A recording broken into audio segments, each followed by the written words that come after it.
La revue de presse, comme tous les matins, c'est avec vous, Hélène Frade. Bonjour. Bonjour Sandrine. Et on va continuer à parler de cette guerre en Ukraine avec ces allégations de Kiev qui accusent la Russie de vouloir une partition du pays. Et c'est à la une des quotidiens. Une tentative de créer la Corée du Nord et la Corée du Sud en Ukraine, qui va entraîner une guerre totale de la part des Ukrainiens, selon le chef du renseignement militaire ukrainien, cité par The Guardian, qui montre à la une, on le voit, des protestataires rassemblés hier à Beyrouth, une des nombreuses manifestations, vous l'avez évoqué, qui ont eu lieu ce week-end à travers la planète contre la guerre en Ukraine. Le quotidien britannique, Sandrine, fait également état de la déclaration du président français Emmanuel Macron, qui a prévenu qu'il ne fallait pas être dans l'escalade, ni des mots, ni des actions, et indiqué qu'il n'irait pas aussi loin que Joe Biden après que le président américain a qualifié samedi Vladimir Poutine de boucher, je le cite, et affirmé que son homologue russe ne devrait pas rester au pouvoir, je le cite toujours. Oui, alors des propos tout de suite rectifiés par la Maison-Blanche, mais aussi par le secrétaire d'État américain qui a nuancé ses propos dès le lendemain. Il a assuré que les États-Unis n'ont pas de stratégie de changement de régime en Russie ou ailleurs. Un commerçant de balais ses dénégations et estime que le discours de Joe Biden à Varsovie est le plus scandaleux que le président américain ait jamais tenu. Le président américain a reconnu publiquement que l'objectif à long terme de la guerre des sanctions déclarées par l'Occident est un changement de pouvoir en Russie, cingle le quotidien russe. Aux États-Unis, les propos de Joe Biden sont diversement appréciés. Certains, à l'image du Washington Post, saluant sa fermeté, estimant que les paroles de Joe Biden donnent de l'espoir non seulement aux Ukrainiens, mais aussi aux dissidents russes qui se battent pour construire un pays libre. D'autres, en revanche, et ils sont beaucoup plus nombreux d'ailleurs, évoquent une nouvelle gaffe de la part du président américain. The Wall Street Journal critique une nouvelle déclaration intempestive, particulièrement dangereuse au beau milieu d'une crise internationale qui pourrait bien rendre plus difficile la négociation avec M. Poutine, que ce soit sur l'Ukraine ou quoi que ce soit d'autre. Le dessinateur Patrick Blower pour The Daily Telegraph fait allusion, lui, à la cérémonie des Oscars qui a eu lieu cette nuit. On y reviendra dans un instant. Et il décerne à Joe Biden l'Oscar de la meilleure gaffe. Tiens-toi au script, au texte écrit, lui recommande un conseiller en coulisses.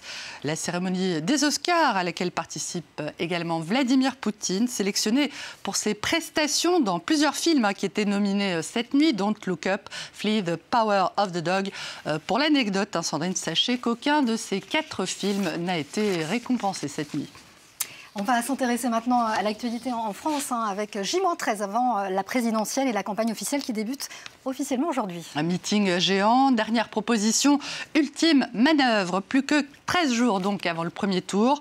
La Croix qui propose ce matin un comparatif des programmes des 8 principaux candidats sur le dossier de l'immigration annonce que les sondages donnent toujours Emmanuel Macron favori, mais que l'opinion reste en grande partie indécise, avec un tiers des électeurs français qui déclarent qu'ils pourraient encore changer d'avis d'ici l'élection.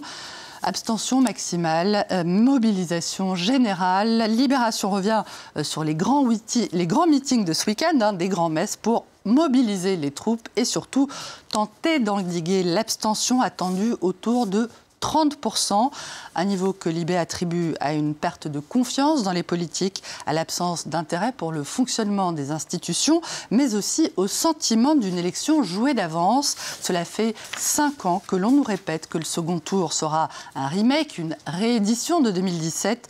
Comment en vouloir aux déserteurs des urnes, interpelle le journal.